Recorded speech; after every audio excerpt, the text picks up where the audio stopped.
वो दोनों question solve किए क्या?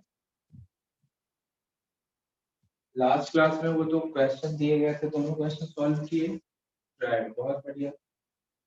कुछ आंसर आया? सभी ने ट्राई तो किया है ना? ट्राई तो सभी ने किया है ना? चलो देखते हैं क्या था क्वेश्चन। देखो अब मैसेज मत करना, अब यहाँ पे फोकस करो। देखो फर्स्ट क्वेश्चन में मैं ये कह रहा था, इस तरीके का कोई सिस्टम है, देखो, और इधर से हमने करंट आई सेंड किया है। ये हमारे पास क्रॉस सेक्शन है ए, और इधर का क्रॉस सेक्शनल एरिया है 2, लेंथ हमें दिया गया है एल, सही है। Area cross section A 2a और लेंथ हमें एल गिवन है, और हमसे सिंपल रेजिस्टेंस पूछ लिया गया। सोचते हैं, सोचो, हमें ये भी बोला गया कि एरिया ना लीनियरली वेरी करता है। सोचो इधर मैं ए मानता हूँ या फिर इधर वाई मान लेता हूँ, सपोज करो, या फिर ए रहने दो, इधर एक्स मान लेता हूँ, इसे मैं ए नॉट कह देता हूँ।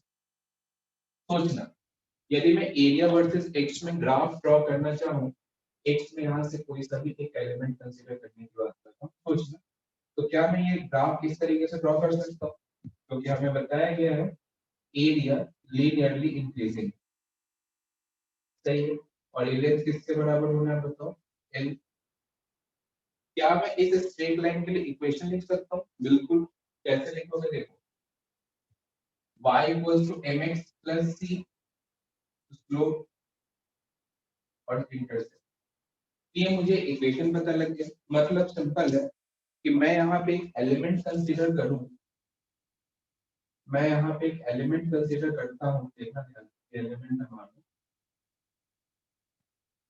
इधर कोई मैं एलिमेंट कंसीडर करता हूँ, तो इस एलिमेंट के लिए एरिया x डिस्टेंस में ये मिलने वाला है, ये कंफर्म बात, ठीक है।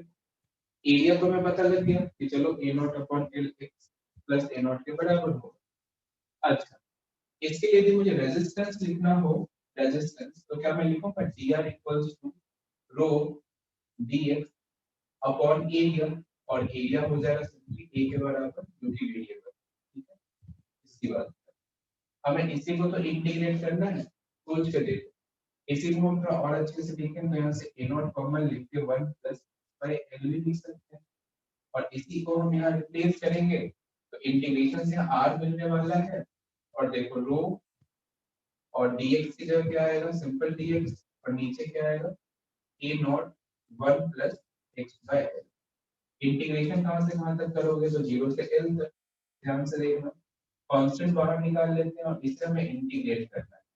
इंटीग्रेशन यदि तुम डायरेक्ट जानते हो तो ठीक है, नहीं तो मैं एक स्टेप बता देता हूँ। मान लो इसे मैंने t मान लिया, तो क्या मैं dx अपॉन dt, या फिर ऐसे लिखो dx अपॉन l को मैं सिंपली dt लिख सकता हूँ, है ना।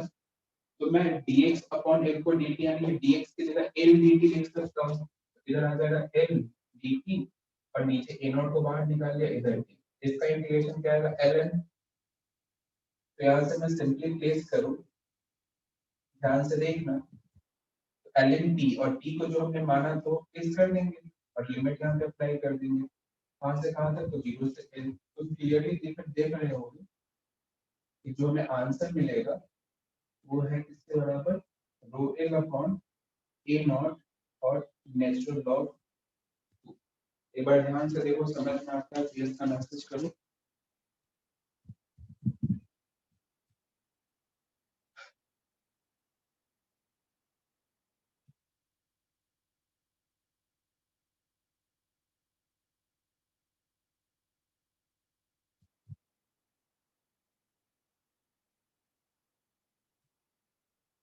माइक कनेक्टेड है तो साउंड में कुछ डिस्टरबेंस सुनने को मिल रहा है क्या?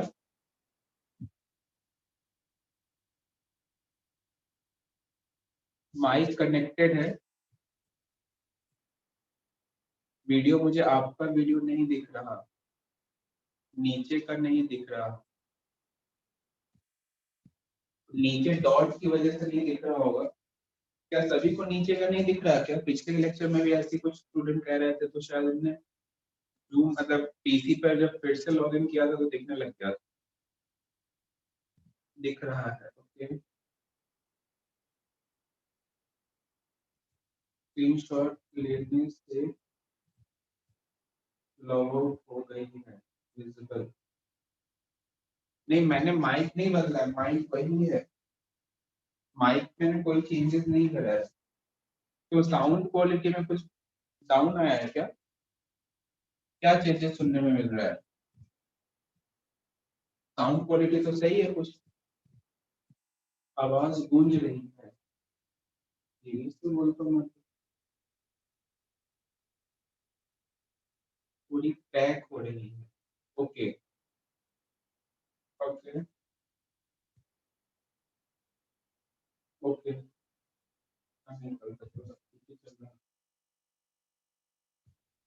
हो जाएगा धीरे धीरे करें,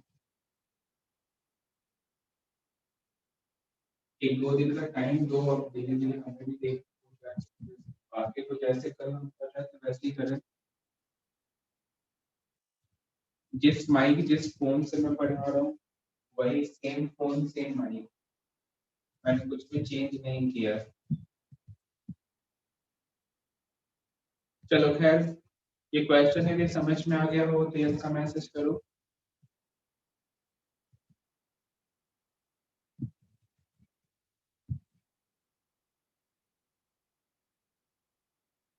बॉटम का नहीं दिख रहा तो कौन सा लाइन नहीं दिख रहा? क्या तुम्हें यहाँ से दिख रहा है? क्या ये उंगली दिख रही है क्या? वो यस का मैसेज करो, वापस बता दीजिए।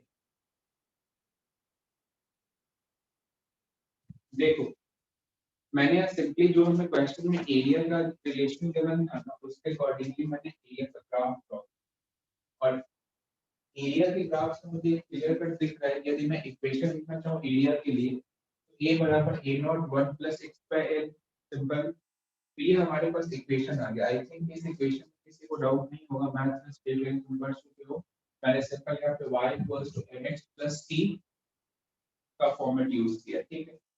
अब सोचो कोई से भी एक लेंथ में यदि मुझे यहाँ पे एरिया क्रॉस सेक्शन लेना हो तो मैं सिंपल ले सकता हूँ a equals to a naught by l इस तरीके से, ठीक है। तो मुझे एरिया पता लग गया इस वाले पर्टिकुलर एलिमेंट का। Resistance rho l by a, तो a l कितना होगा dx, क्योंकि हमने यहाँ dx का थिकनेस अज्यूम करा है। ये जो थिकनेस है किसके बराबर है? dx का। तो रो dx अपॉन एरिया, एरिया में हमने ये लिखा और सिंपली हमने इंटीग्रेट किया। इंटीग्रेशन के लिए हमने क्या करा कि ये जो टर्म है ना इसे t मान लिया, डिफरेंशिएट किया और हम क्या कर रहे हैं कि dx की जगह dt into l रिप्लेस कर दे रहे हैं, इंटीग्रेट करें और ये आंसर आ रहा है। नीचे का लाइन नहीं दिख रहा, कोई बात नहीं, तुम खुद से सॉल्व कर सकते हो। मैं फाइनल आंसर इधर लिख दे रहा हूँ, रो l upon a not ln2, ये है मेरा फाइनल आंसर। कुछ स्टूडेंट का ये भी कहना था कि मोबाइल पे यदि तुम ये काम करते हो, ये जूम पे ही क्लासेस चल रही है, मैं तुम्हें बताऊं ये क्लासेस जूम पे ही चल रही है, बट जूम को लॉन्च करने का तरीका चेंज हो गया है। जूम को अब हम एलएन प्लस के थ्रू लॉन्च कर रहे हैं।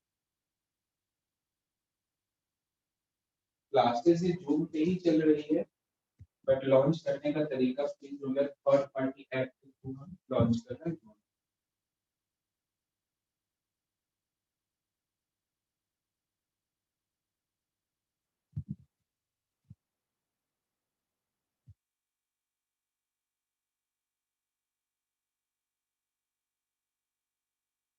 चलो क्वेश्चन यदि समझ में आ गया हो, सब कुछ अच्छे से क्लियर हो तो यस का मैसेज करो, आगे बढ़ेंगे। एक दो दिन का टाइम लो, धीरे धीरे एडजस्ट हो जाओगे।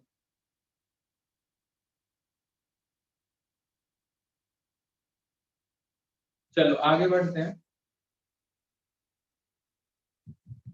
क्या श्रेष्ठ, क्या नो का मैसेज क्यों नहीं समझ में आया क्या तुम्हें?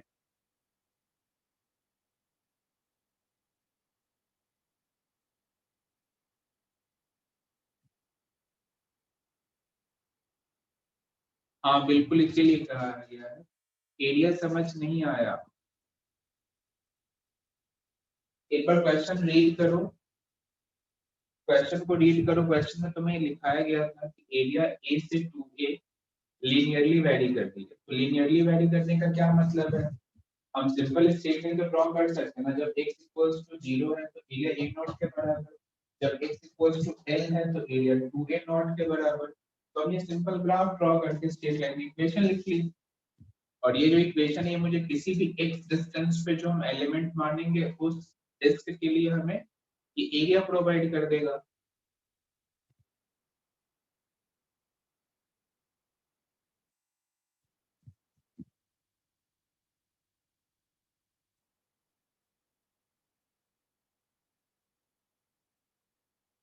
जस्ट समझ में आ गया तुम्हें?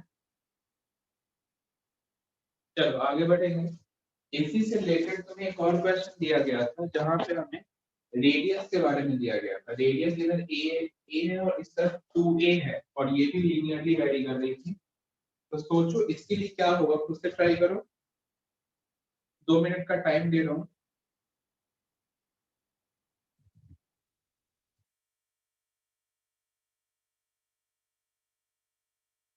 ए से 2a हम लीनियरली चेंज करा रहे हैं रेडियस को, तो फिर रेजिस्टेंस कितना होगा ये तुमसे पूछ लिया गया।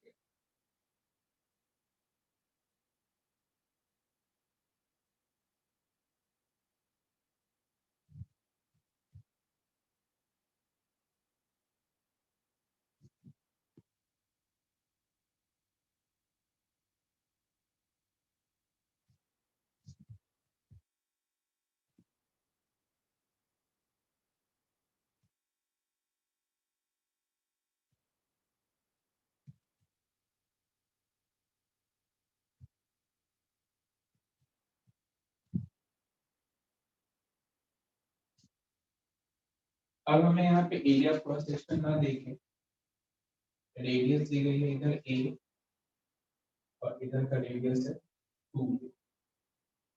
सोचो सेम जैसे अभी सॉल्व किए हो वैसे ही सोचने की कोशिश करो और आंसर बताओ। 2 मिनट का टाइम है तुम्हारे पास।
ओके,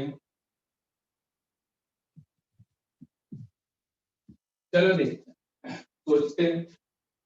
यदि मैं फिर से तुम्हें सेम क्वेश्चन कहूँ कि मुझे रेडियस से वेरिएशन का ग्राफ ड्रॉ करना, सोचो। तो मानो इधर मैं y मान लेता हूँ और इधर मैं, और ये कोई वेरिएबल रेडियस यदि मैं इसे y कहता हूँ, तो क्या मैं फिर से रेडियस से वेरिएशन का ग्राफ ऐसे ही ड्रॉ कर सकता हूँ? इधर है a, इस तरफ है 2a, और ये है लेंथ में l के बराबर। इक्वेशन लिखो y equals to mx plus c, तो स्लोप है a by l into x plus c, और यहाँ c a के बराबर। तो तुम यहाँ पे y सिंपल लिख सकते हो a कॉमन लेके 1 प्लस x बाय l। तो ये y है, ये y सिंपल इस डिस्क के लिए रेडियस है ना। तो यहाँ तक तो हमें समझ में आ गया। अब इसके आगे क्या करेंगे? तो देखो, इस पार्ट के लिए मुझे एरिया लिखना हो तो क्या एरिया में पाई वाई स्क्वायर लिख सकता हूँ? क्यों? क्योंकि y हमें रेडियस गिवन है ना। यहाँ पे एरिया हम चाहें तो ठीक है, a equals to pi y square, यानी कि y की वैल्यू ये रखेंगे। सोचना, dr equals to rho dx upon area, क्या आएगा? सिंपल, ठीक है। तो r equals to rho dx, और एरिया की जगह क्या लिखोगे? Simple pi y square. अब इस इंटीग्रेशन को ध्यान से देखो, तो हमारे पास दो दो वेरिएबल है, x और y, है ना। अब हम क्या करते हैं कि इस इक्वेशन को डिफरेंशिएट कर दें, ठीक है।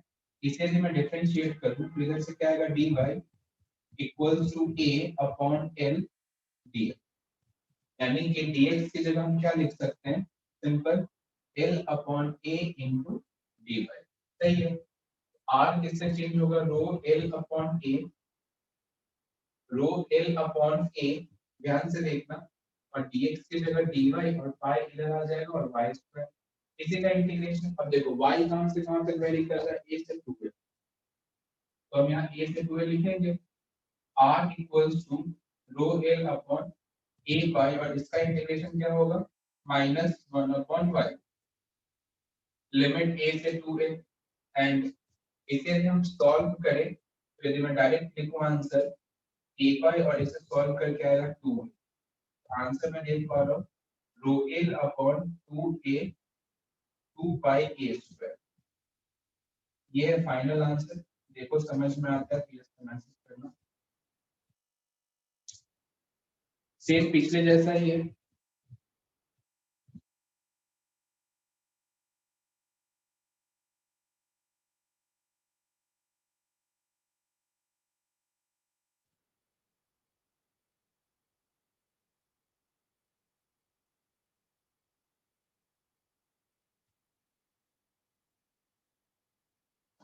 स्टार्टिंग में एक्सप्लेन कर दीजिए। देखो सिंपली यहाँ पे ये गिवन है कि रेडियस a से 2a लिनियरली वेरी करा, तो हमने इसके हेल्प से ग्राफ ड्रॉ कर लिया। ग्राफ के हेल्प से हमने किसी भी y डिस्टेंस पे, मतलब x डिस्टेंस पे y रेडियस के लिए फॉर्मूला लिख लिया। कैसे? तो y equals to mx plus c, तो स्लोप यहां से देख सकते हो a बाय l, और इंटरसेप्ट a के बराबर, तो y equals to mx plus c के हेल्प से हमने स्टेटमेंट इक्वेशन लिख ली। बस solve कर ली।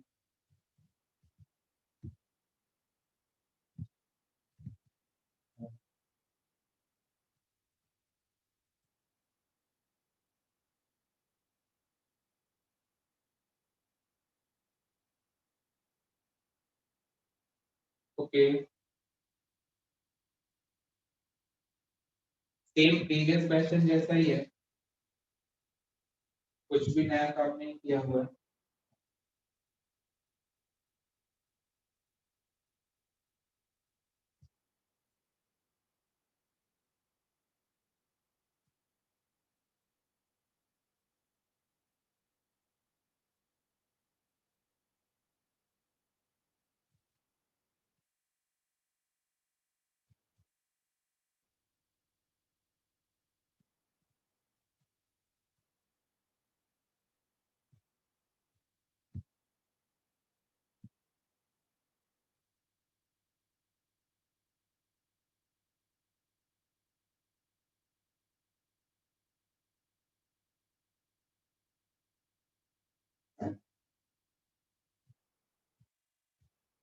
यहाँ तक समझ आ गया हो तो यस का मैसेज करो।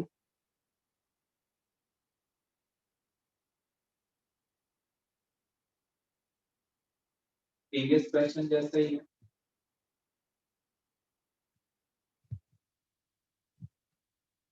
चलो आगे बढ़ेंगे। अब देखना, अब ये तो हमने अभी तक रेजिस्टेंस एंड उसके वेरिएशन पे कुछ क्वेश्चन देख रहे थे, सॉल्व कैसे करना है, कैसे एलिमेंट कंसीडर करना है, ये हम देख रहे थे। ठीक है, यदि मैं सिंपल तुमसे पूछूं कि रेजिस्टेंस ऑफ वायर किस किस चीज पे डिपेंड करेगा, इस फॉर्मूला को देख के तुम क्या क्या कहोगे? रेजिस्टेंस की डिपेंडेंसी किस किस चीज पे होगी? तो सबसे पहले तो समझ में आता है कि एरिया क्रॉस सेक्शन पे, लेंथ ऑफ द वायर पे, एंड मटेरियल हम कौन सा ले रहे हैं उस पे। सिंपल है। तो हम यहाँ फॉर्मूला को देख के क्लियरली कह सकते हैं कि resistance of the wire depends on resistivity, मतलब मटेरियल किस टाइप का ले रहे हैं, एरिया क्रॉस सेक्शन कितना ले रहे हैं और लेंथ कितना ले रहे हैं। फिर इसमें ये भी बताया गया कि अगर तुम लेंथ को स्ट्रेच करते हो तो इसके लिए डायरेक्ट हमें बताया गया कि r डायरेक्टली प्रोपोर्शनल किसके होगा, l स्क्वायर के। इसके हेल्प से हम डायरेक्ट आंसर बता सकते हैं। ठीक है, तो अब हम आगे देखेंगे कि रेजिस्टेंस टेम्परेचर पे कैसे डिपेंड करता है, इसके बारे में हम सीखेंगे। तो हेडिंग लिखो, temperature dependence of resistance. Temperature dependence of resistance.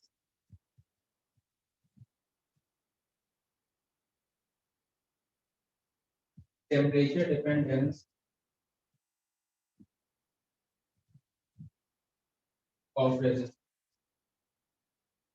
देखो, अब इसमें एक सिंपल सा पॉइंट है, सोचो। मान लो कोई कंडक्टिंग मटेरियल है या नॉन कंडक्टिंग मटेरियल, टेम्परेचर हम बढ़ाते हैं तो क्या कुछ हमें ऑब्जर्वेशन देखने को मिलेगा। एक सिंपल से तरीका से मैं एक्सप्लेन कर रहा हूँ, सुनना। हमारे पास मान लो मेटल है, कोई भी कंडक्टिंग मटेरियल की बात कर रहा हूँ, तो देखो कंडक्टिंग मटेरियल के पास जितने नंबर ऑफ फ्री इलेक्ट्रॉन्स होते हैं वो फिक्स्ड होते हैं, मतलब जितना होना था हो गया। अब यदि तुम टेम्परेचर बढ़ाओगे ना, तो हम अल्टीमेटली उस फ्री इलेक्ट्रॉन का और वो जो कोलिजन कर रहा है लैटिस या एटम या आयंस के साथ, उनकी फ्रीक्वेंसी हम बढ़ा रहे हैं। यदि तुम टेम्परेचर बढ़ा रहे हो, दैट मींस हम बीआरएमएस बढ़ा रहे हैं। बीआरएमएस बढ़ाने का मतलब कि जो कोलिजन पहले 1 सेकंड में 10 बार हो रही थी, अब वही कोलिजन 1 सेकंड में 100 बार होने लग जाएगी। तो सिंपल सा लॉजिक है कि हमने रिलैक्सेशन टाइम को कम कर दिया और कम कर दिया, क्योंकि अब कोलिजन बहुत मोर फ्रीक्वेंट हो गई है। तो इससे क्या होगा, इससे हिंड्रेंस पैदा होगा, इससे हिंड्रेंस डेवलप होगा, जिसकी वजह से कंडक्टर के अंदर का जो रेजिस्टेंस है ना वो और बढ़ जाएगा। समझे? तो मतलब कंडक्टर के अंदर यदि हम टेम्परेचर इंक्रीज करते हैं तो फ्री इलेक्ट्रॉन और आयंस के बीच जो फ्रीक्वेंसी है उसका रेट इंक्रीज हो जाएगा, जिसकी वजह से एक हिंड्रेंस मिलेगा, और उस हिंड्रेंस की वजह से रेजिस्टिविटी या resistance of this conductor will increase. ठीक है, तो ये मैंने सिंपल कंडक्टर के लिए बताया। मान लो हमारे पास नॉन कंडक्टर या कोई सेमी कंडक्टर है, तो नॉन कंडक्टर सेमी कंडक्टर कहते हैं किसे? तो देखो, हमने मेटल को या फिर कोई भी सब्सटेंस को 3 पार्ट्स में डिवाइड किया है on the basis of current flow. जिसने बहुत अच्छे से करंट फ्लो करा दिया उसे हम कंडक्टर कह रहे हैं, जो बिल्कुल भी नहीं करा पाया उसे हम नॉन कंडक्टर कहते हैं, और जो थोड़ा थोड़ा करा पाया उसको हम सेमी कंडक्टर कहते हैं। तो सेमी कंडक्टर और नॉन कंडक्टर में क्या दिक्कत है कि इसके पास फ्री इलेक्ट्रॉन फिक्स्ड अमाउंट में नहीं है, इसके पास फ्री इलेक्ट्रॉन बहुत कम है। इनफैक्ट सेमी कंडक्टर में तो कुछ है, लेकिन नॉन कंडक्टर में तो वो भी नहीं है। लेकिन जब हम टेम्परेचर इंक्रीज करते हैं तो पॉसिबिलिटी है इन दोनों ही मटेरियल में फ्री इलेक्ट्रॉन्स की जो कॉन्सेंट्रेशन है, संख्या है, नंबर है, वो इंक्रीज हो जाए। इंक्रीज होने से फायदा क्या होगा?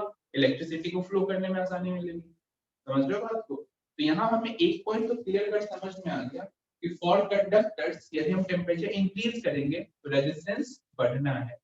फॉर नॉन कंडक्टर और सेमी कंडक्टर यदि हम टेम्परेचर इंक्रीज करते हैं तो रेजिस्टेंस डिक्रीज होगी। ये पॉइंट समझ आया हो तो इसका मैसेज करो।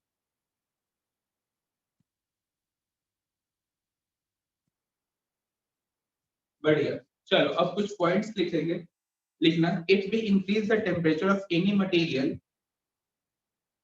तुम आराम से लिखना, मैं एक ही लाइन को कम से कम 2 से 3 बार रिपीट कर दूंगा, तो मैसेज करने में टाइम वेस्ट मत करना, बस लिखने पे focus.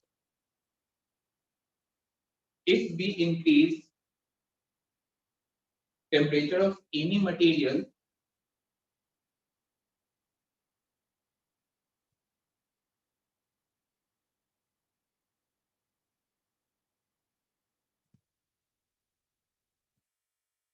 The following two effects can be observed. The following two effects can be observed.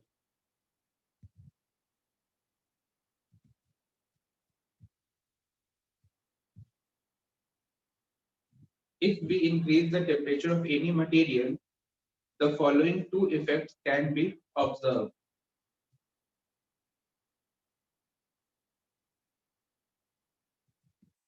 First,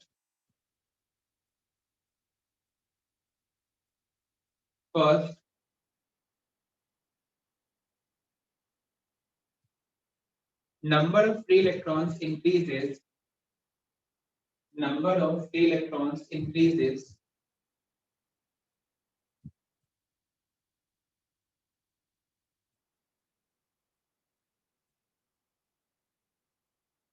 due to this effect. Due to this effect, conductivity of the material increases.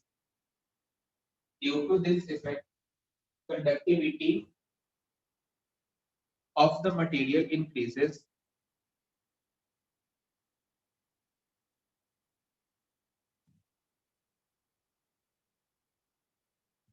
So resistivity or resistance decreases. So resistivity and resistance decreases. एक बार और point repeat कर रहा हूँ. Number of free electrons increases. Due to this effect, conductivity of the material increases. So resistivity or resistance decreases.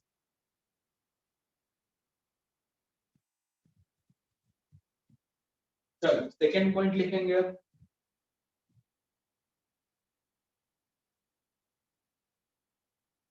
The ions of the material vibrate with greater amplitude.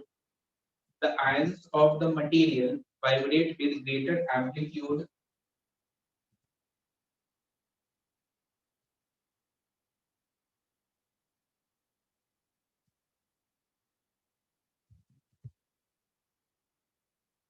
The ions of the material vibrate with greater amplitude, and the collision between electrons and ions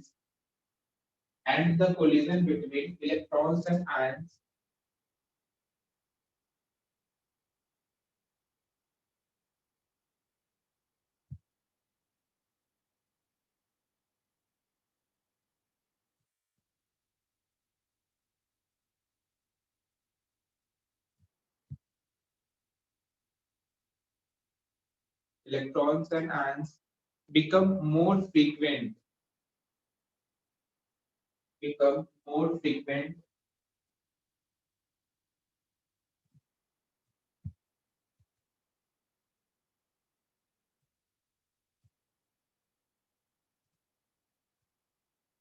Due to this effect, resistivity or resistance of the material. Due to this effect, resistivity or resistance of the material increases.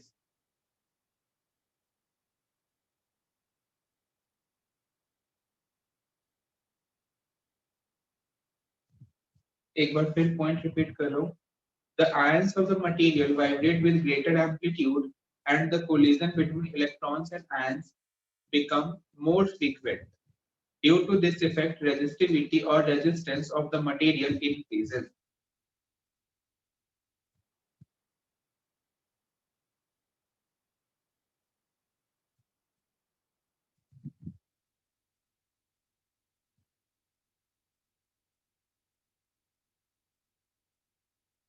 ये दोनों point लिख लिए हो, note कर लियो, समझ आ गया हो, message करो.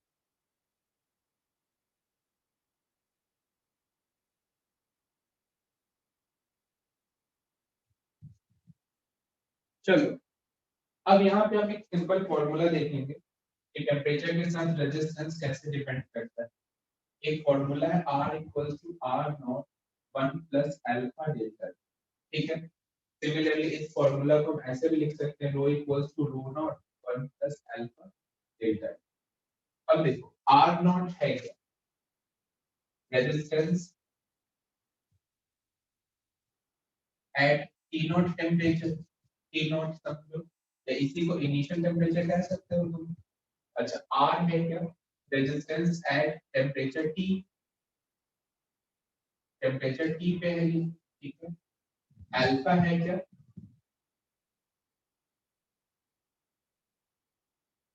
Temperature coefficient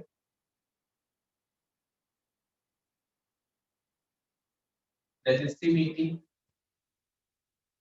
temperature coefficient of resistivity and delta T simple हमें टेम्परेचर डिफरेंस। तो टेम्परेचर डिफरेंस यहाँ पे लिखना हो तो मैं क्या लिखूंगा टी माइनस टी नॉट, ठीक है। तो ये हमारे पास सिंपली दो फॉर्मूला है। इस फॉर्मूले को यदि तुम कनेक्ट करना चाहो ना तो मैं तुम्हें बता सकता हूँ, हीट से यदि तुम रिलेट कर सकते हो तो इजीली कर सकते हो। देखो रेजिस्टेंस क्या हमें R equals to rho L by E बताया गया। सोचना मैं तुमसे कहता हूँ कि मैं लीनियर एक्सपेंशन की बात कर रहा हूँ, लीनियर एक्सपेंशन। यदि मैं तुमसे कहूँ कि यदि मैं किसी भी आयरन रॉड का टेम्परेचर इंक्रीज कर रहा हूँ तो क्या इसके लेंथ में मुझे इस टाइप का वेरिएशन देखने को मिलता है? बोलो L equals to L naught 1 plus alpha delta t। कहीं ना कहीं इस फॉर्मूले में हमें रिप्लेस करें, ध्यान से देखो कुछ ऐसा एक सीन बन रहा है, दिख रहा है तुम्हें? अब इसी को मैं चाहूँ तो R नॉट लिख सकता हूँ, है ना, सेम वैसे एक्सप्रेशन हो जाएगा। तो समझ में आ रहा है क्या तुम्हें? तो ये सिंपल हमें दो फॉर्मूला लर्न करना है। ये सिंपल हीट में जैसे हमने लीनियर एक्सपेंशन पढ़ा था ना, सेम वैसा ही है। और कौन से टर्म का क्या मीनिंग है ये मैंने ऑलरेडी लिख दिया हुआ है, एक बार नोट करो फिर इसको हम क्वेश्चन देखेंगे। और इसका रीजन यदि समझना चाहो तो तुम लीनियर एक्सपेंशन के हेल्प से समझ सकते हो कि जब हमने हीट में थर्मल एक्सपेंशन में फर्स्ट कैटेगरी लीनियर एक्सपेंशन पढ़ा था तो जब टेम्परेचर इंक्रीज कर रहे थे तो कैसे लेंथ में इंक्रीमेंट हमें देखने को मिला था, और ये लेंथ में इंक्रीमेंट रेजिस्टेंस को बढ़ाने के लिए रिस्पॉन्सिबल है, ऐसे भी तुम समझ सकते हो।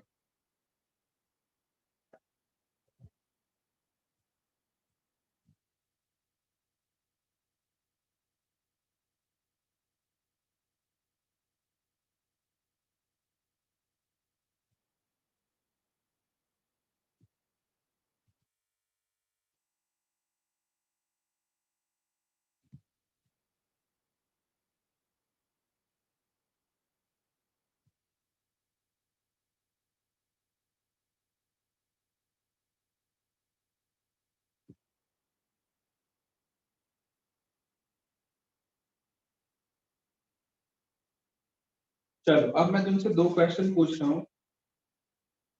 फर्स्ट क्वेश्चन को ध्यान से सुनो। फॉर कंडक्टर्स या मेटल्स की हम बात कर रहे हैं, मेटल्स के लिए अल्फा पॉजिटिव होगा या नेगेटिव होगा? सोच के बताओ, मेटल्स के लिए अल्फा पॉजिटिव होगा या नेगेटिव होगा? सोच के बताओ। पॉजिटिव। क्यों पॉजिटिव होगा? क्योंकि हमें बताया गया था कि टेम्परेचर इंक्रीज करने पे रेजिस्टेंस इंक्रीज हुई थी किसमें, मेटल्स में। तो क्या मैं ऐसा कह सकता हूँ फॉर मेटल या conductors alpha will positive?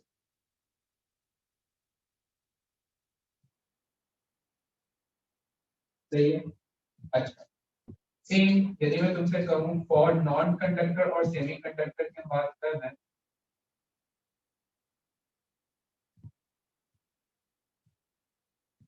Non conductor और सेमी कंडक्टर की बात कर रहे हैं, तो क्या हम इसके लिए अल्फा नेगेटिव कहेंगे क्या? है ना, ये तो मैं दो पॉइंट ध्यान रखना।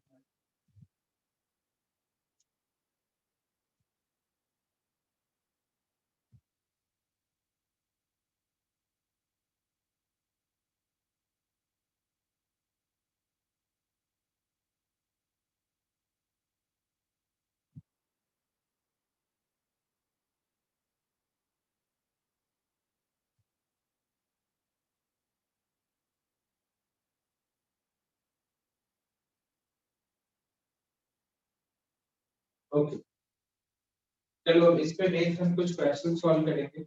इजी क्वेश्चन होगा पहले।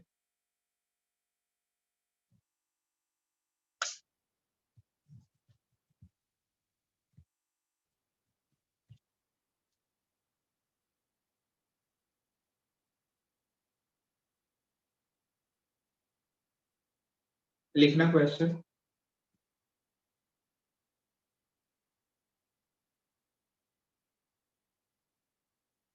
The resistance of a thin silver wire. The resistance of a thin silver wire is 1 ohm at 20 degrees C. The resistance of a thin silver wire is 1 ohm at 20 degrees C.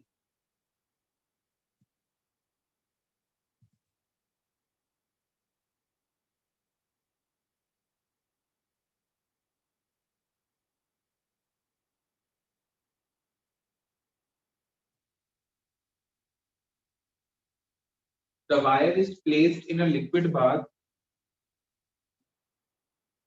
The wire is placed in a liquid bath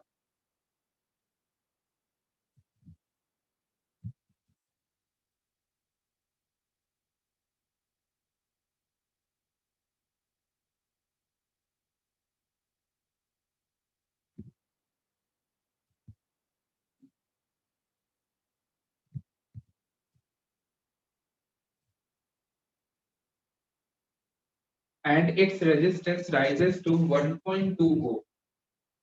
And its resistance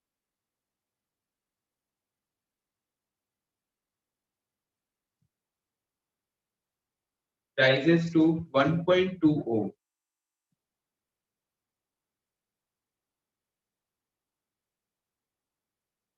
Calculate temperature of the bath. Calculate temperature of the bath.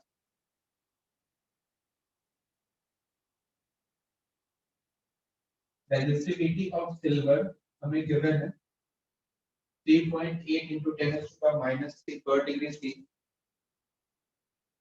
3.8 into 10 to the power minus 3 per degree C.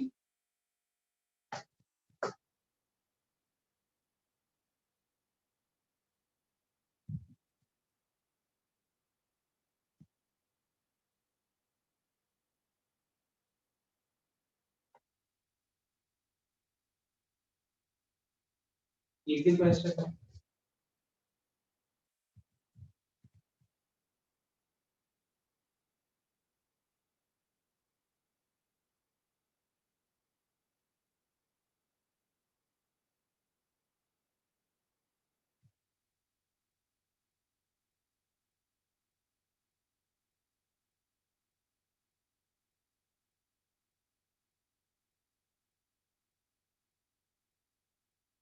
Okay, देखना हमें ऐसा given है कि at 20 degree C resistance R कितना है 1 ओम, और ऐसा बोला गया कि किसी T टेम्परेचर में रेजिस्टेंस हो जाता है 1.2। हमें ये T कैलकुलेट करना है। क्या लिखोगे? R equals to R naught 1 plus alpha delta T। R है 1.2, ये 1 plus alpha and delta T, T minus 20। ध्यान से देखना, बस इसी टर्म को हमें सॉल्व करना है। ठीक है, बताओ आंसर किसी ने सॉल्व किया हो तो, और अल्फा की वैल्यू यहाँ पे रखो, आंसर बताओ।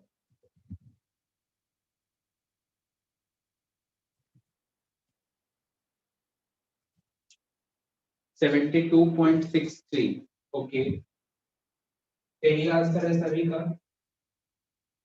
अब आगे बढ़े क्या? 72.63 डिग्री सी। बहुत इजी क्वेश्चन था। नेक्स्ट क्वेश्चन लिखते हैं।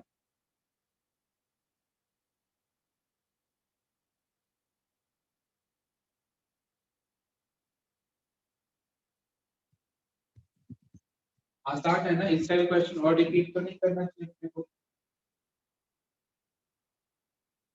हाँ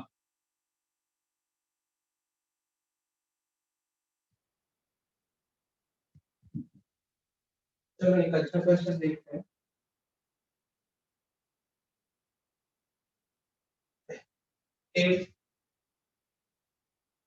if R2 is the resistance at T2 degree C, if R2 capital R2 लिखना है, if R2 is at resistance at T2 temperature, T2 temperature लिख लो,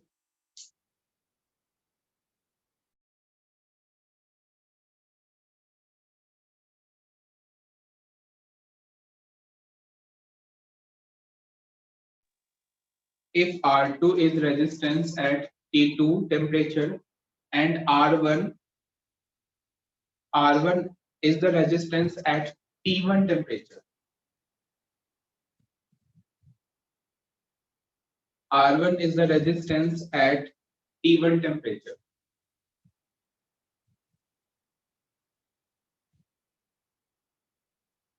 Find thermal coefficient of resistivity. Find thermal coefficient of thermal कह रहा हूँ temperature coefficient of resistivity.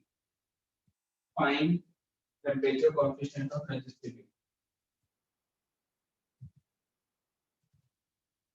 इसमें तुम किसी को ज्यादा कम मान सकते हो, इसमें कोई दिक्कत नहीं है, किसी को ज्यादा कम मान सकते हो, कोई दिक्कत नहीं, आंसर ऑटोमेटिक एडजस्ट हो जाएगा। हमें अल्फा चाहिए बस।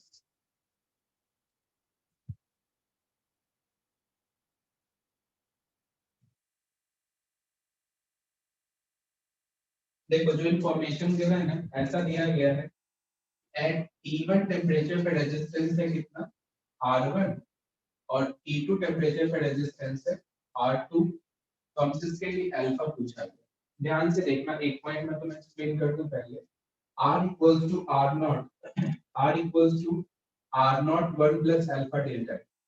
तो हम यहाँ पे अल्फा वही टेम्परेचर पे रखते हैं जिस टेम्परेचर का रेजिस्टेंस हम यहाँ पे रखते हैं, समझो। यदि मैं कहता हूँ कि ये टेम्परेचर एट टी नॉट पे है, तो डेफिनेटली हम अल्फा भी कौन सा टेम्परेचर का रखेंगे, टी नॉट टेम्परेचर का ही रखेंगे।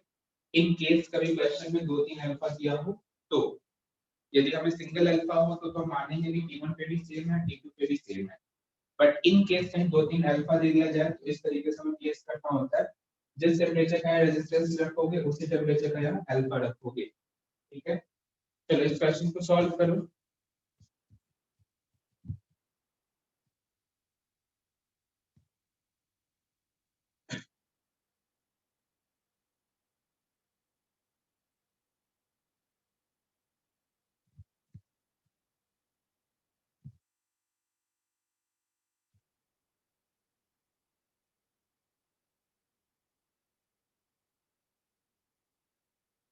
अब तो कोई दिक्कत नहीं आ रही है ना क्लासेस में, ऑडियो वीडियो ये सब स्टेबलाइज हो गया क्या? ओके। ऐसा भी सुनने में आया कि इस ऐप में कभी कभी ब्लैकआउट हो जाता है, ब्लैकआउट करने का मतलब एकदम से स्क्रीन गायब हो जाती है और फिर आ जाती है थोड़ी देर में। हाँ तो ठीक है, उतना अवॉइड करना। क्वालिटी कम है ऑडियो की, ठीक है मैं देखता हूँ क्या दिक्कत है, उसे इम्प्रूव करूंगा।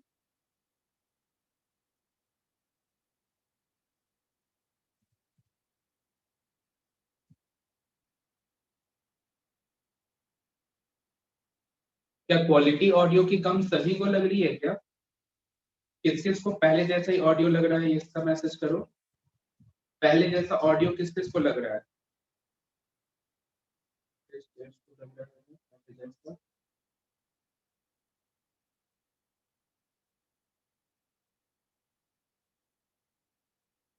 No, it's changed. हो सकता है ऐप पे थोड़ा कनेक्ट कर देना।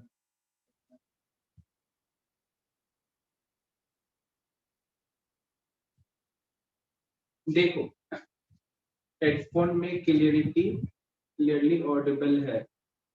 अच्छा हेडफोन से यूज करने पे सही आता है ऐसा क्या? तो सभी हेडफोन यूज किया करो आई थिंक।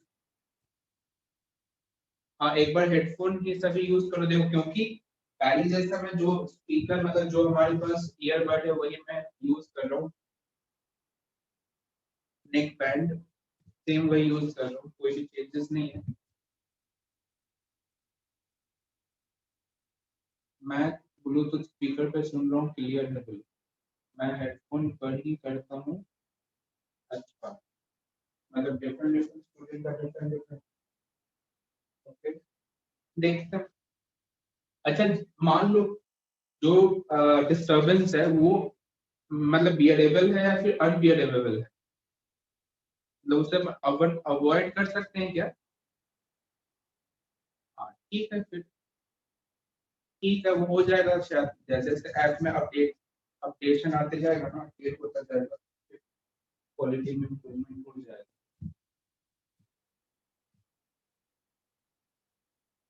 देखो मैं तुम्हें बता दूं ये जूम ऐप ही है, जब तुम इसके रिकॉर्डिंग्स देखोगे ना तो तुम्हें जूम ऐप ही दिखेगा। मैं फिर से बता दूं ये थर्ड पार्टी ऐप के थ्रू, जैसे मैं तुम्हें एक आध एग्जांपल बता, कभी योनो ऐप या फिर कैश करो ऐप यदि तुम सुने हो, वो क्या करता है, फ्लिपकार्ट अमेजोन जैसे ऐप को अपने अंदर रखा होता है और कहता है कि आप कैश करो ऐप के थ्रू, यदि आप कोई शॉपिंग वगैरह करते हो तो हम आपको एक्स्ट्रा कैशबैक देंगे। सुने हो क्या कभी? तो ये सेम वैसा ही है समझो।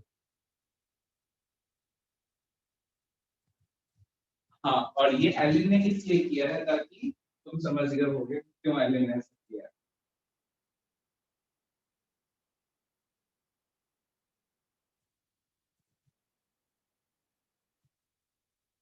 सेकेंड क्वेश्चन रिपीट कर दूं, ये क्वेश्चन मैं फिर रिपीट करूं क्या? इसमें हमें गिवन है कि T1 टेम्परेचर पे, हाँ T1 टेम्परेचर पे रेजिस्टेंस R1 है, T2 टेम्परेचर पे रेजिस्टेंस R2 है, तो हमसे ना टेम्परेचर कोएफिशिएंट ऑफ रेजिस्टिविटी यानी कि अल्फा पूछ लिया है। देखो कैसे डील करेंगे इस टाइप के क्वेश्चन, तो देखो देखो मानता हूं मैं कि R नॉट रेजिस्टेंस है एट 0 डिग्री सी, है ना, R नॉट रेजिस्टेंस हम मान रहे हैं कहाँ पे, 0 डिग्री सी। तो क्या मैं ऐसा लिख सकता हूँ R1 equals to R naught 1 plus alpha T1, सोच के देखो T1 माइनस 0, ये हम लिख सकते हैं क्या? And similarly R2 equals to R naught 1 plus alpha T2 minus 0, इसका फायदा क्या होगा? देखो फायदा दिखाता हूँ, कैलकुलेशन आसान होगा। अब यदि मैं इन दो इक्वेशन को डिवाइड कर दूं, इन दो इक्वेशन को डिवाइड करूं, R1 upon R2 equals to 1 plus alpha T1 upon alpha T, ये आ जाएगा सिंपल। सोचना अब यहाँ पे हम कुछ अप्रोक्सीमेशन यूज करेंगे, R1 upon R2 equals to 1 plus alpha T1 and 1 plus alpha T2 with minus sign 1। अब यहाँ पे हमने इसको बाइनोमियल में ओपन करना है। बाइनोमियल हम क्यों ओपन करना चाहते हैं सोचना, क्योंकि यहाँ पे जो भी अल्फा रहता है ना इसकी रेंज 10⁻³ -3 -4 -5 इस तरीके के रेंज में होती है। तो हमें यहाँ दिख रहा है कि ये जो टर्म है ना ये 1 से बहुत कम है और यहाँ पे 1 प्लस nx में बाइनोमियल अप्रोक्सीमेशन ले सकता हूँ। यहाँ से क्या आ जाएगा R1 upon R2 equals to, ध्यान से देखना, 1 प्लस अल्फा T1 एंड यहाँ से आ जाएगा 1 माइनस अल्फा T। ये मैं लिख सकता हूँ सिंपल, आई थिंक यहाँ तक किसी को डाउट नहीं है। हमने यहाँ पे सिंपल बाइनोमियल अप्रोक्सीमेशन लगा दिया और इसे हम सॉल्व करेंगे कैसे, तो इसे क्रॉस मतलब इसे ओपन करोगे तो यहाँ पे देखो एक ऐसा टर्म आएगा जहाँ पे अल्फा T1 और अल्फा T2 आएगा। तो देखो यहाँ से अल्फा स्क्वायर T1 T2 आएगा, अगेन अल्फा है कितना 10⁻³ से -5 के ऑर्डर में, इसका स्क्वायरिंग करोगे तो 10⁻6 से -10 के ऑर्डर में जाएगा। तो फिर से मैं उस टर्म को नेग्लेक्ट करके फिर रिलेशन फाइंड आउट करूंगा। करो इसके बाद सॉल्व।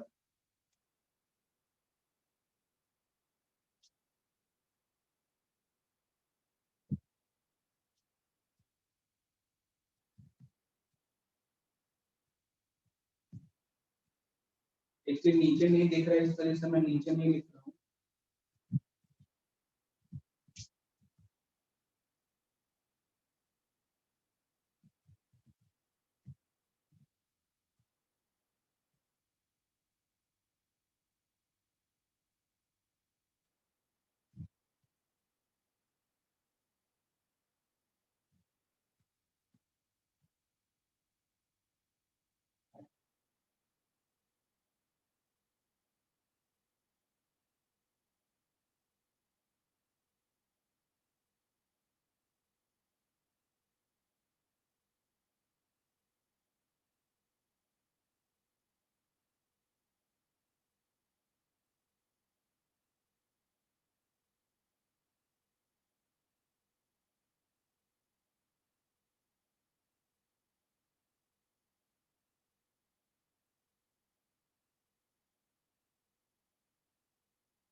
हाँ मतलब इससे भी हम डायरेक्ट सॉल्व कर सकते हैं।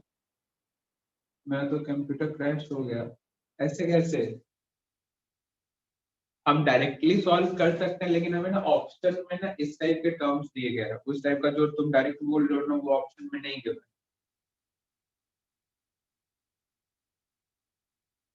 हाँ तो ऑप्शन के अकॉर्डिंगली भी हमें कभी सॉल्व करना होता है।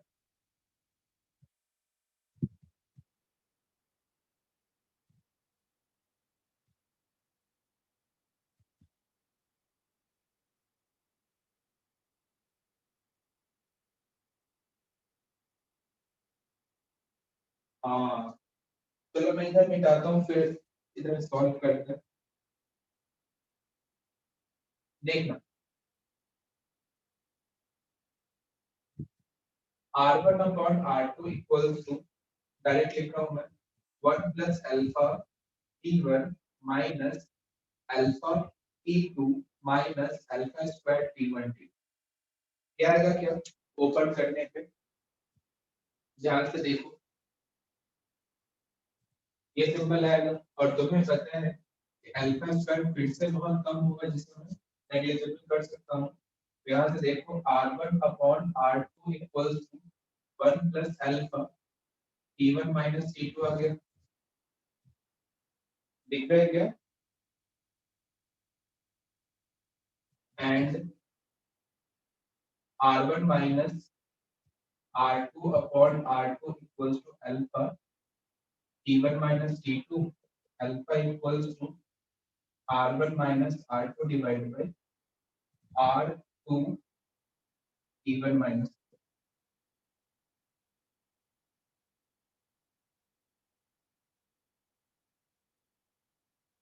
एक बार देखो समझ में आता है तो इसका मैसेज करो।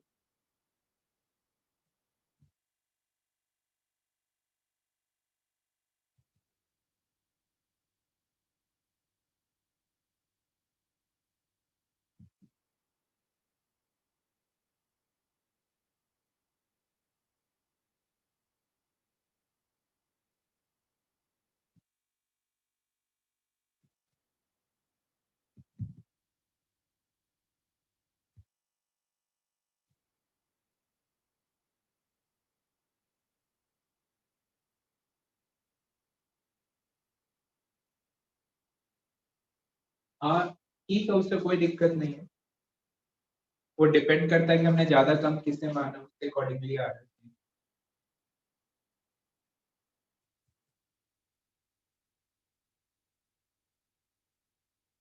नहीं ये अल्फा हमने एट जीरो माना है, ये जो हम अल्फा ले रहे हैं ना, ये अल्फा कौन सा टेम्परेचर का? जीरो का टेम्परेचर का। देखो ध्यान से, हमने स्टार्टिंग से जो सॉल्व किया है वो 0 डिग्री का टेम्परेचर का हमने अल्फा काउंट करके चला है। हाँ लेकिन तुमने जो डायरेक्टली सॉल्व किया उसमें अल्फा तुम T1 टेम्परेचर पे ले रहे हो या T2 टेम्परेचर पे ले रहे हो, ये तुम्हें नहीं पता ना। हम यहाँ पे 0 डिग्री का टेम्परेचर को काउंट करके चल रहा है। देखो ये सिंपल बताने का रीजन ये है कि बहुत सारे क्वेश्चन में अप्रोक्सीमेशन लेना होगा, तो कैसे तुम अप्रोक्सीमेशन लोगे, कब तुम्हें बायनोमियल एक्सपेंशन लगाना है, कब तुम्हें प्रोडक्ट में कभी अल्फा स्क्वायर है उसे नेगलेक्ट करना है। तो मेरा एम था बस ये बताना, ठीक है? तो मैंने एक सिंपल एग्जांपल एक्सप्लेन किया, ठीक है? तो ये तुम्हें क्वेश्चन के थ्रू समझ में आ गया कौन से क्वेश्चन में कौन सा अप्रोक्सीमेशन लेना है, इस पे बेस पे क्वेश्चन सॉल्व करेंगे तो ज्यादा अच्छे से आइडिया लगेगा। अप्रोच समझ में आया क्या? तब हम अप्रोक्सीमेशन लेके क्यों कैंसिल कर रहे हैं, रीजन क्या है, अल्फा स्क्वायर को हमने क्यों नेग्लेक्ट करा, इन सब पीछे, इन सब करने के पीछे रीजन मैं तुम्हें बस एक्सप्लेन करना चाह रहा था। चलो एक क्वेश्चन सॉल्व करना, ये नोट कर लिए, टर्न का मैसेज करो, फिर उसका एक क्वेश्चन सॉल्व करेंगे। क्वेश्चन लिखो, a resistance R of what if divide 2/1। हाँ तो इसमें क्या होगा जब हम, हाँ R2/R1 लोगे तो फिर ये रिजल्ट चेंज हो जाएगा, यहाँ पे R1 का टर्म आ जाएगा। तो डिपेंड करेगा क्वेश्चन में कैसे गिवन है, उसके अकॉर्डिंगली हम काम करेंगे, ठीक है? चलो क्वेश्चन लिखो। हाँ, a resistance R of thermal coefficient, ये तुम्हें समझ में आएगा question. A resistance capital R of thermal coefficient of resistivity alpha,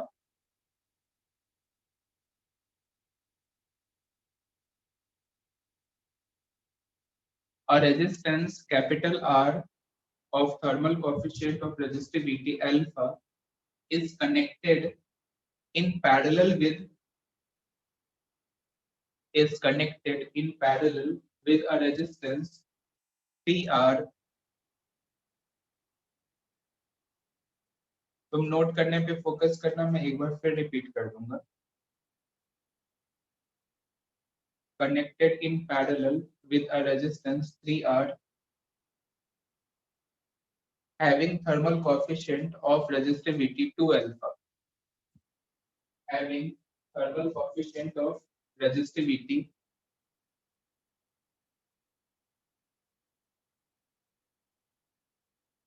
2 alpha. Find the value of alpha effective. Find the value of alpha effective. एक बार फिर repeat कर रहा हूँ question.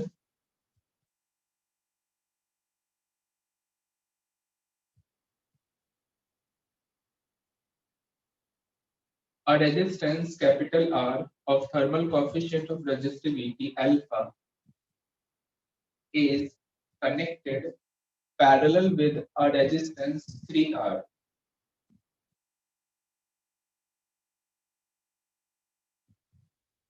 having thermal coefficient of resistivity 2 alpha.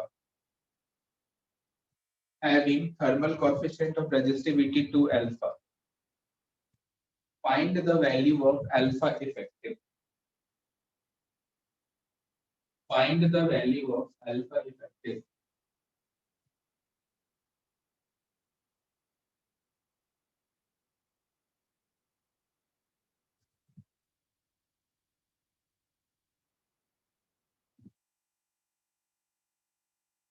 Find the value of alpha effective. देखो एक point मैं तुम्हें बता दूं, 10th क्लास में पढ़े होंगे कि जब रेजिस्टेंस को पैरेलल में कनेक्ट करते हैं तो R इक्विवेलेंट को ऐसे लिखते हैं 1 upon R equivalent equals to 1 upon R1 plus 1 upon R2. तो यहाँ पे ये फॉर्मूला तुम्हें यूज करना पड़ सकता है. टेम्परेचर और थर्मल दोनों सेम ही है. टेम्परेचर और थर्मल दोनों सेम ही है, तो इसमें कोई दिक्कत वाली बात नहीं है. टेम्परेचर कोएफिशिएंट को या फिर थर्मल कोएफिशिएंट को एक ही बात. हाँ मैं स्टार्टिंग में बोल तो रहा था कि बाद में रियलाइज हुआ कि दोनों तो सेम ही है.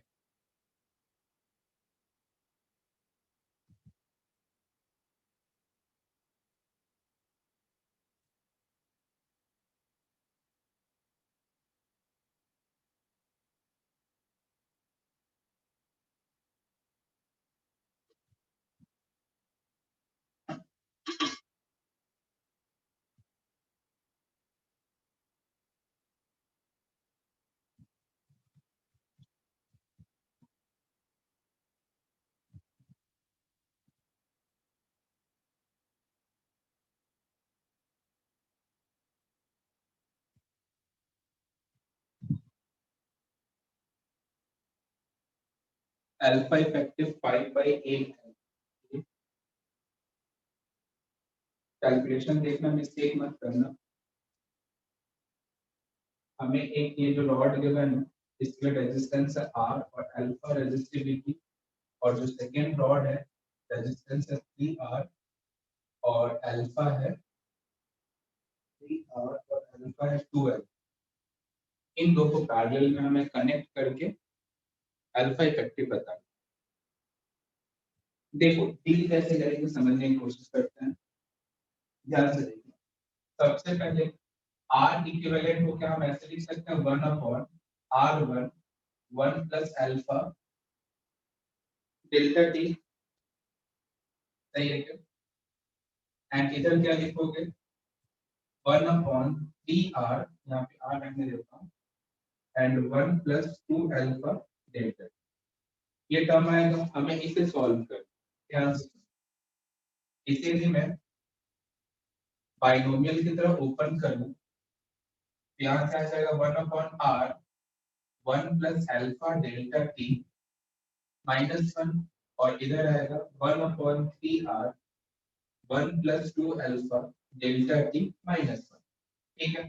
इस -1 को हम क्या लिखेंगे 1 upon R 1 minus alpha delta T और इधर आएगा 1/3 अल्फा 1 माइनस 2 अल्फा डेल्टा। इसी को तो हमें सॉल्व करना है। सोचो इन दो को ऐड करोगे कितना आएगा 4/3 4/3 सही है। फिर माइनस एंड इन दो को हम यदि सॉल्व करें तो कितना आ जाएगा देखो alpha delta T upon R हम कॉमन निकाल लेते हैं। इधर से सिंपल 1 आएगा और इधर से आएगा प्लस 2/3 देख सकते हो। इसी को हम आगे सॉल्व करें 4/3 R minus alpha delta T upon R and ये आ जाएगा 5/3। बोलो यहाँ तक किसी को कोई डाउट नहीं होगा। देखना इधर सॉल्व कर रहा हूँ मैं। ठीक है देखो क्रॉस मल्टीप्लाई करते हैं इधर से आ जाएगा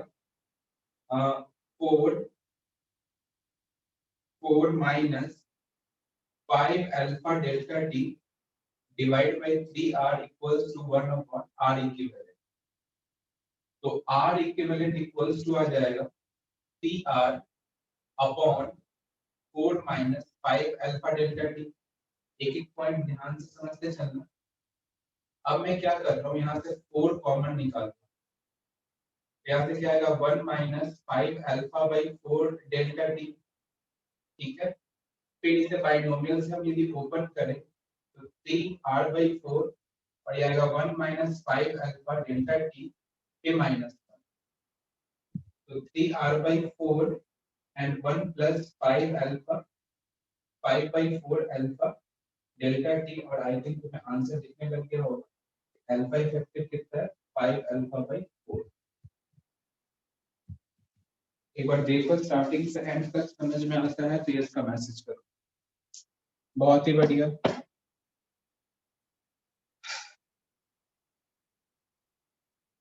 सही है ना।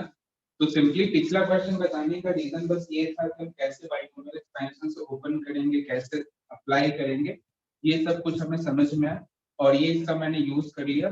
पिछले क्वेश्चन का जो मैंने यूज करा इस क्वेश्चन एक एक पॉइंट समझ में आ गया होगा आई थिंक।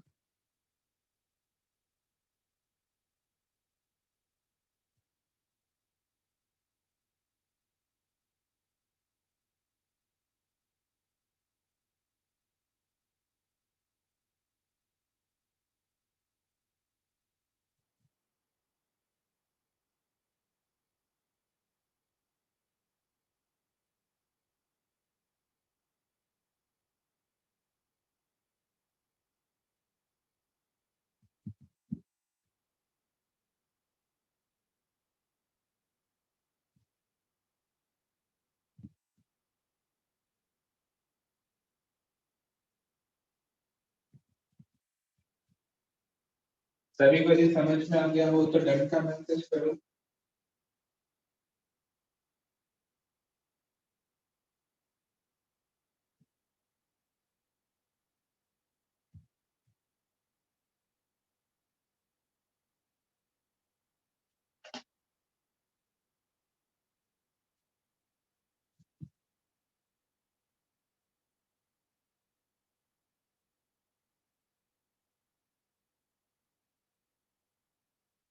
आज मैं यहीं पे एंड कर रहा हूँ तुम्हें मैं एक्स्ट्रा टाइम दे रहा हूँ ताकि इस ऐप के साथ देखो कि और तुम क्या एक्सपेरिमेंट कर सकते हो। ठीक है और नेक्स्ट डे का homework beginner box 2 question number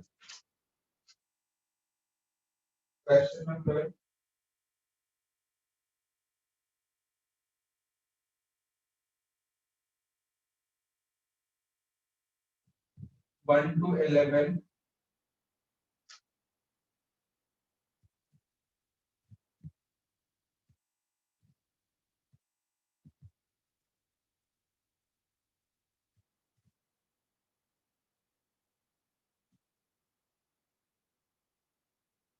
beginner box 2 complete. सिर्फ क्वेश्चन नंबर 12 एंड 13 सॉल्व नहीं है। 12 एंड 13 सॉल्व नहीं करना बाकी complete beginner box next day का होमवर्क। ठीक है, बहुत इजी क्वेश्चन है। Beginner box 2 complete. Next day का होमवर्क है जिसमें क्वेश्चन नंबर 12 एंड 13 नहीं सॉल्व करना है।